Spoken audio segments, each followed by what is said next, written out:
Oke. Masalah lead code nomor 1 to sum, berjudul to sum.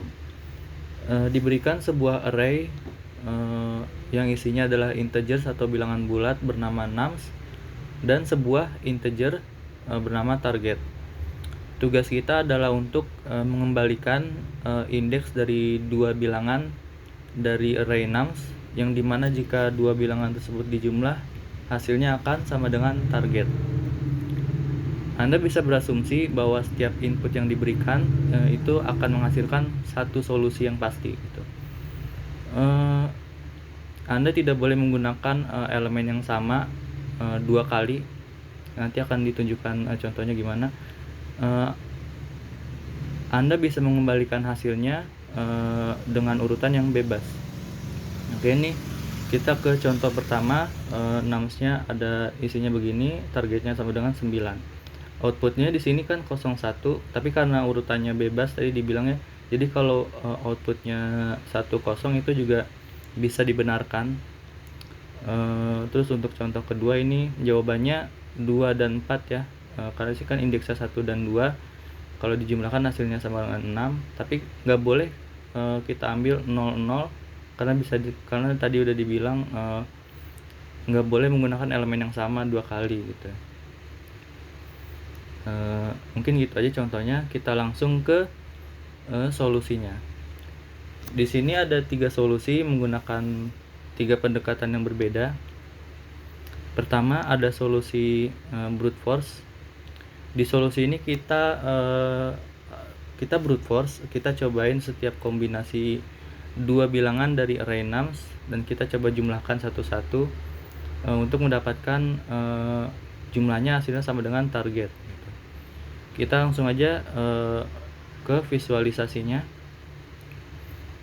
Nah, jadi kita di sini ada tes kasus, ada array ini array nums-nya. Targetnya sama dengan 20. Oke, kita mulai deklarasi variabel i di elemen pertama di array nums. Lalu ada variabel j juga sebagai indeks setelah elemen di indeks i gitu. Di sini kita coba satu-satu, kita jumlahin satu-satu di i dan j ini sampai ketemu hasilnya targetnya sama dengan 20. Misal elemen yang pertama ini i sama dengan 1, j sama dengan 7. Kalau dijumlahkan itu kan hasilnya 8. Nah, itu masih belum sesuai dengan targetnya gitu. Jadi kita coba majuin j-nya satu kali. Nah, sekarang kita coba 1 tambah 5 apakah sama dengan target. Itu masih belum ya, jadi kita majuin lagi 1 tambah 8 9, masih belum sama dengan target, sampai j nya ini mentok ke kanan. Kalau masih belum ketemu juga, baru kita mulai majuin i nya, terus j nya kita balikin ke depannya i lagi. Nah, sampai sini kita coba jumlahkan lagi, 7 tambah 5 sama dengan 12, masih belum sama dengan target, jadi kita majuin j nya. Ini 15 masih belum sama dengan 14, masih belum, sampai mentok lagi. Kalau masih belum ketemu lagi, i nya kita majuin lagi, j nya kita balikin. Kita lakuin hal yang sama, 5 tambah 8 13, masih belum ketemu. 12, ini 16, ini 7. Nah, ini baru 5 tambah 15 itu sama dengan 20 ya. Berarti kita ketemu hasilnya adalah di indeks 0 1 2. Berarti i nya sama dengan 2, 3, 4, 5, 6, 7. J nya sama dengan 7. Nah, berarti kita bikin array 2 yang ukurannya 2 diisi sama 2 sama 7. Kita ke analisis kompleksitasnya. Untuk kompleksitas waktu pada metode ini adalah on kuadrat, karena kita bikin nested loop ya buat compare dua bilangan dari array nums. Jadinya kompleksitas waktunya on kuadrat. Buat kompleksitas ruangnya kita sini dapat O1, karena ruang yang dipakai itu konstan. Kita pakai fix variabel, jumlah variabel yang fix gitu. Ini kodenya.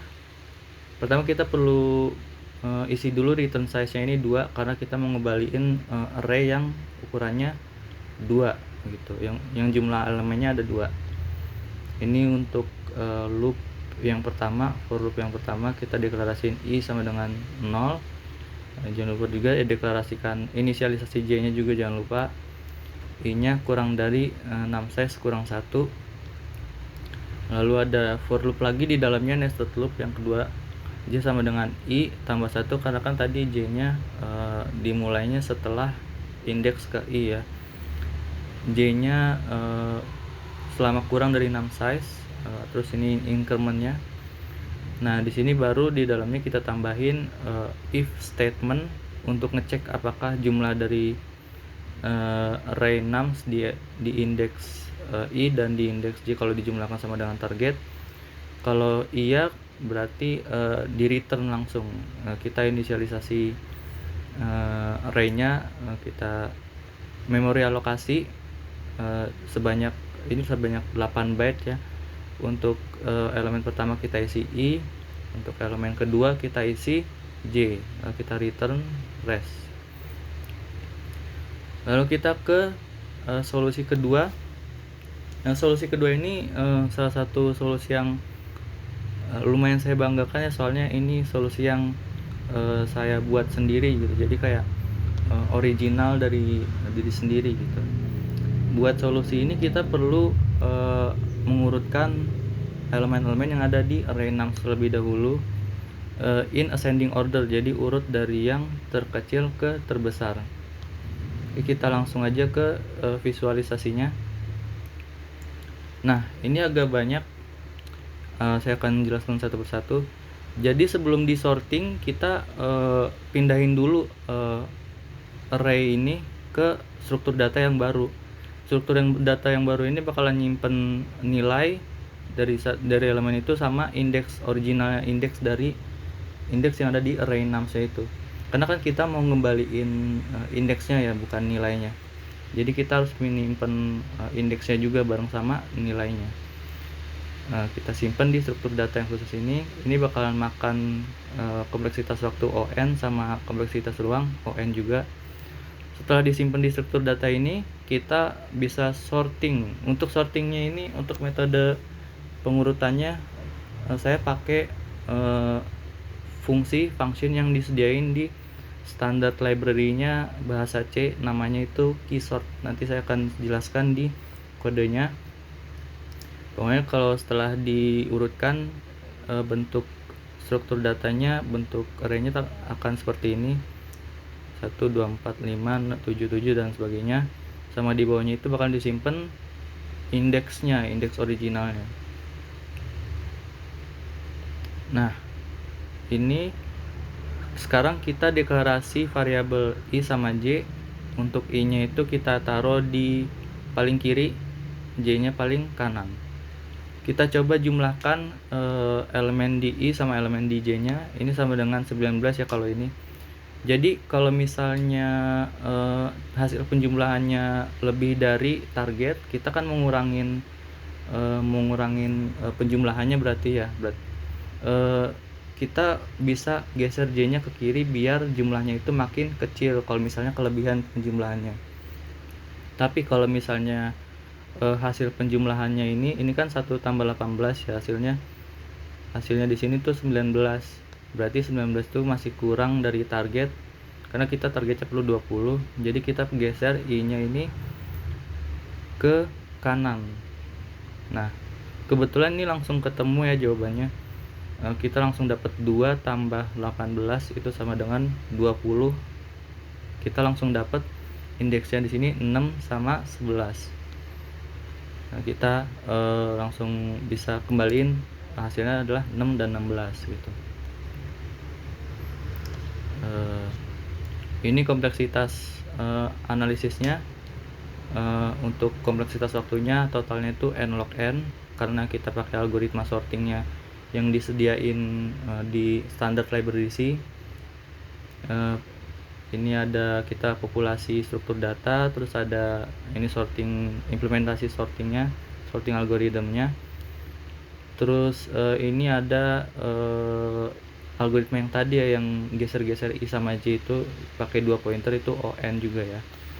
Buat kompleksitas waktunya di sini kita dapat on karena kita pakai struktur data yang tadi itu, yang array-nya tuh ukurannya sama array nums yang dikasih gitu. Sorting array-nya ini bakalan makan ruang log n rata-rata, tapi kadang kalau misalnya array-nya itu isi elemennya itu berantakan banget, jadi sortingnya agak ribet, itu bisa makan ruang sampai on, sama ada variabel lain. Oke, ini kodenya. Ini ada struktur datanya dideklarasiin, isinya ada indeks sama nilainya yang disimpan. Ini pertama kita deklarasiin dulu array dari struktur data yang kita buat. Habis itu kita pindahin dari array nums ke array ind. Setelah kita pindahin array nums ke ind, kita pakai algoritma sorting yang disediain bahasa C, namanya ini keysort. Untuk parameter yang pertama itu kita kasih pointer ke array yang udah kita memori alokasi. Untuk parameter kedua ini jumlah elemen yang ada di ind ya, jumlah elemennya. Nah, yang untuk parameter ketiga ini isinya ukuran tiap elemen yang ada di indeks. Jadi ukuran inilah pokoknya, ukuran struct indeks ini. Kalau di sini kan short ini 2 byte, int itu 4 byte, jadi totalnya 6 byte. Tapi kalau nggak mau ribet ngitung-ngitung, tinggal pakai size of aja, size of struct index gitu. Nah, untuk parameter keempatnya ini adalah compare function. Compare function itu apa? Compare function itu function yang dipakai buat algoritma sorting buat ngebandingin dua angka gitu. Jadi biar sorting algoritmnya ini punya keputusan untuk nuker dua angka ini atau enggak gitu. Jadi ini returnnya kita bandingin value-nya tadi ya, kita mau urutin nilainya in ascending order. Jadi yang kiri dikurang yang kanan. Jadi kalau misalnya yang kanan lebih besar, itu nggak bakalan dipindahin. Kira-kira gitulah. Terus ini kita deklarasi L sama R ini sebagai pointernya kita yang bakal kita pakai. L-nya ke yang paling kiri, R-nya yang paling kanan, karena left sama right. Ini ada if statementnya. Kalau jumlahnya itu lebih dari target, kayak yang tadi dibilang, R-nya bakalan digeser ke kiri. Kalau jumlahnya kurang dari target, L-nya bakalan digeser ke kanan.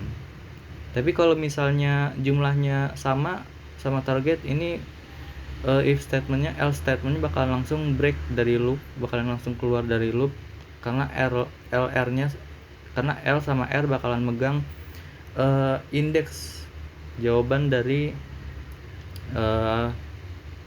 indeks dari jumlah yang ada di num-shell gitu. Ini langsung deklarasi memori alokasi, resnya diisi, elemen pertamanya diisi ini, elemen keduanya diisi indeksnya, jangan lupa indeksnya. Baru kalau udah, jangan lupa dibebasin ini IND-nya ini, karena kita kan tadi alokasi memori ya. Jadi kalau alokasi memori itu harus di free dulu, harus dibebaskan dulu, biar enggak memory leak, biar enggak pemakaian memorinya tuh enggak bocor gitu. Oke, itu untuk solusi 2 pointers. Untuk solusi ketiga menggunakan metode hash table. Mungkin untuk penonton masih belum banyak yang tahu apa itu hash table. Jadi hash table itu simpelnya mirip kayak array. Jadi kita bisa jadi ada wadah gitu, kita bisa naruh elemen-elemen ke wadah itu gitu. Kita bisa taruh integer, kita bisa taruh string, kita bisa taruh tipe data apapun gitu. Tapi ada bedanya. Ini salah satu contoh implementasi hash yang paling simple. Ini mungkin penjelasannya nggak bakalan cukup, tapi simpelnya, misalnya kita deklarasi nums ini sebagai hashnya ya, hash table-nya. Ini adalah implementasi hash, namanya direct address hash. Jadi kuncinya itu bakalan disimpan sebagai indeks di dalam array nums ini, sementara value-nya itu bakal disimpan sebagai elemennya itu sendiri gitu. Misalnya kita punya kunci angka 2. Di kunci angka 2 itu kita mau masukin nilai 5. Jadi kita langsung aja masukin di indeks 2 sama dengan 5. Terus misalnya kita juga mau masukin di kunci 9, kita mau masukin nilai 7 misalnya. Maksudnya 6 di sini 6 9 sama dengan 7. Kalau masukin di kunci 3 masukin 11. Terus misalnya kita mau cari sih di 6 sini, di kunci nomor 2 tuh ada apa sih. Jadi kita bisa di sini ada lookup hash table. Ini fungsinya simple sebenarnya. Duanya kan sebagai kunci, jadi simple, tinggal nums ini apa namanya, kurung siku isinya val, karena yang kita cari kan 2. Kenapa hash ini lebih lebih spesial gitu, lebih cepat dibandingkan kalau kita cari manual. Misalnya bayangin aja, misalnya ada sebuah array ukurannya 10. Array ini isinya random lah misalnya. Terus kita mau cari angka 17 gitu. Kalau mau kita cari angka 17 di array ini kan berarti kita harus cek elemennya satu-satu ya. Di elemen pertama tuh isinya apa, elemen kedua tuh isinya apa, seterusnya sampai elemen terakhir sampai ketemu angka 17. Tapi kalau pakai hash table kita nggak perlu cari satu-satu gitu. Kita bisa langsung cari ada nggak elemen angka 17 di hash table, itu bakal langsung ketemu gitu. Makanya di sini tulis kompleksitas waktunya itu 1. Misalnya jadi kita mau cari angka 2 di nums, ada atau enggak. Kalau misalnya ada bakalan langsung ketemu gitu. Penjelasan singkatnya kayaknya terlalu singkat penjelasannya kalau kayak gitu. Mungkin nanti saya bakalan bikin video khusus ngejelasin hash, tentang hash, jenis-jenisnya hash, terus kayak optimalisasinya sama implementasinya, cara implementasi hash itu gimana caranya gitu. Mungkin kita balik lagi ke lead code-nya. Buat implementasi metode hash ini saya nggak bakalan bikin fungsinya satu-satu, nggak bakalan bikin fungsi lookup-nya, nggak bakalan bikin struktur datanya. Di sini saya menggunakan library dari pihak ketiga, itu namanya UT-Hash. Jadi library ini tuh dibikin sama orang yang bukan developer sih gitu pokoknya. Pokoknya pihak ketiga. Kita lanjut ke visualisasinya. Nah, di sini kita ada target sama dengan 20, sama arraynya juga sama. Sini ada variabel i sebagai indeks dari array nums. Kita mulai dari elemen pertama dulu nih. Elemen pertama kan isinya 1 ya. Pertama 1. Sebelum ke hashnya kita, jadi ini hash ya, ini struktur data hashnya, jadi ada key, ada value. Sebelum ke hashnya kita ke komplementnya dulu. Komplementnya apa? Jadi komplement ini tuh angka yang kalau dijumlahkan dengan nums i, jadi angka yang kalau dijumlahkan dengan 1 itu hasilnya sama dengan target gitu. Pokoknya komplement itu gitu, rumusnya target dikurang nums i. Jadi target kita punya 20, misalnya di sini dikurang nums i-nya di sini 1, 20 dikurang 1. Nah, kita dapat 19. 20 kurang 1 kan 19, kita dapat angka 19. Sekarang kita cari di hash table ini ada nggak angka 19. Nah, ini kan kebetulan masih elemen pertama ya. Hash table-nya masih kosong. Jadi karena nggak ada angka 19 juga, jadi langkah selanjutnya itu kita taruh aja nilai 1 ini ke hash table. Angka satunya sebagai kunci, sama indeksnya itu sebagai value-nya gitu. Lanjut, i-nya kita pindahin, kita geser ke kanan. Sekarang kita dapat angka 7. Setelah kita dapat angka 7, kita cari komplemennya. Komplemennya kita dapat dari 20 dikurang 7 sama dengan 13. Ada nggak 13 di dalam hash table? Masih belum ada ya. Di sini cuma ada satu aja key sini. Jadi kita tambahin lagi 7 ke hash table. Indeksnya juga jangan lupa 1. Lanjut lagi, geser ke kanan lagi. Sekarang dapat angka 5. Ada nggak komplemennya target 20 dikurang 5 sama dengan 15? Komplemen 15.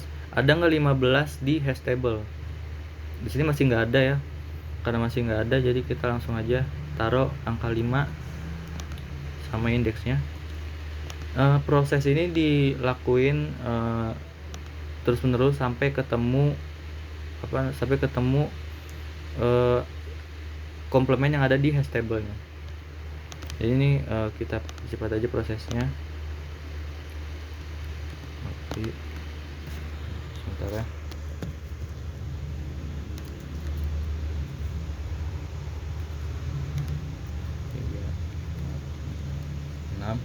Nah, sekarang posisi I berada di indeks ke 7. Nah, di 7 ini ada nilai 15. Kita cari komplemennya. Komplemen itu target dikurang 15, 20 dikurang 15 sama dengan 5. Ada nggak 5 di hash table? Di sini ada ya key-nya. 5 di sini kan. Berarti ketemu nih langsung jawabannya. 5 value-nya itu 2. Value itu kan indeks saja. Jadi kita kembaliin angka 2 sama 7. 0, 1, 2, 3, 4, 5, 6, 7. Jadi hasilnya adalah 2 sama 7. Kita balik ke lead code. Complexity analisisnya ini. Untuk kompleksitas waktunya ON. Jadi ini solusi paling cepat antara solusi yang lain. Karena kita cuma perlu mengunjungi setiap elemen yang ada di nums cuma sekali aja. Jadi kompleksitas waktunya itu linear ON. Untuk kompleksitas ruangnya sama ON juga linear, karena kita perlu simpen setiap elemen yang ada di array nums di hash table. Nah, ini kodenya. Ini struktur data hash table-nya. Jadi ada integer key ini sebagai kuncinya, sebagai nilai yang kita simpan. Terus value-nya ini sebagai indeks yang mau kita simpan gitu. Ini hash table-nya, variabel hash table-nya.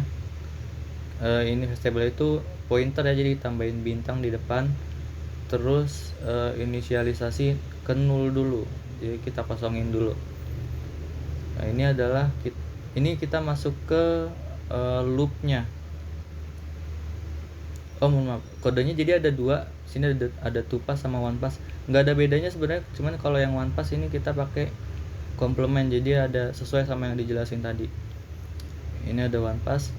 Ini loopnya, jadi sebelum kita cari di hash table, kita cari komplemennya dulu. Komplemennya sama rumusnya kayak tadi, target dikurang nums i. Ada nggak komplement di hash table? Jadi ini nama fungsinya hash find integer. Hash table-nya ini, terus yang mau kita cari ini komplement. Terus kalau ketemu kita bisa taruh di item. Kalau kuncinya ketemu di hash table, itemnya ini bakalan punya nilai. Jadi kalau punya nilai bakalan masuk ke if statement ini. Kalau nggak punya nilai, kalau nggak ketemu kuncinya, berarti item ini bakalan sama dengan 0. Jadi if statement ini nggak bakalan execute, jadi bakalan langsung ke skip ke langkah selanjutnya. Itu karena itemnya 0, langsung dialokasiin aja. Size of-nya sesuai sama struktur data yang ini. Key-nya diisi nilai dari nums, dari array nums, dari tiap elemen di nums. Untuk value-nya itu kita simpan indeksnya, kita simpan i-nya. baru kita pakai fungsi hash add integer. Parameter pertamanya hash table, parameter keduanya ini nama variabel yang ada di struktur data hash table-nya. Terus parameter ketiga item yang mau kita masukin. Itemnya ini.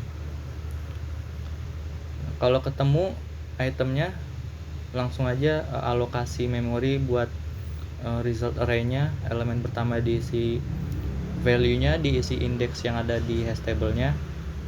Habis itu elemen keduanya diisi i. Habis itu return size sama dengan 2. Jangan lupa sebelum return result array-nya kita bersihin dulu hash table-nya, karena hash table-nya tadi kan kita sempat alokasi memori ya. Jadi kita harus bersihin dulu alokasi memorinya pakai fungsi hash clear. Parameter pertamanya isi aja hh. Untuk parameter keduanya ini hash table-nya. Isi ini. Baru bisa di return hasilnya, return result. Mungkin segitu aja penjelasan dari masalah TOSUM ini. Ini adalah masalah pertama yang ada di LeetCode ya. Kesulitannya masih easy, masih gampang. Banyak wiggle roomnya gitu, banyak metode yang bisa dipakai buat nyelesain masalah ini. Mungkin segitu aja penjelasan dari saya, kurang lebihnya mohon maaf. Terima kasih.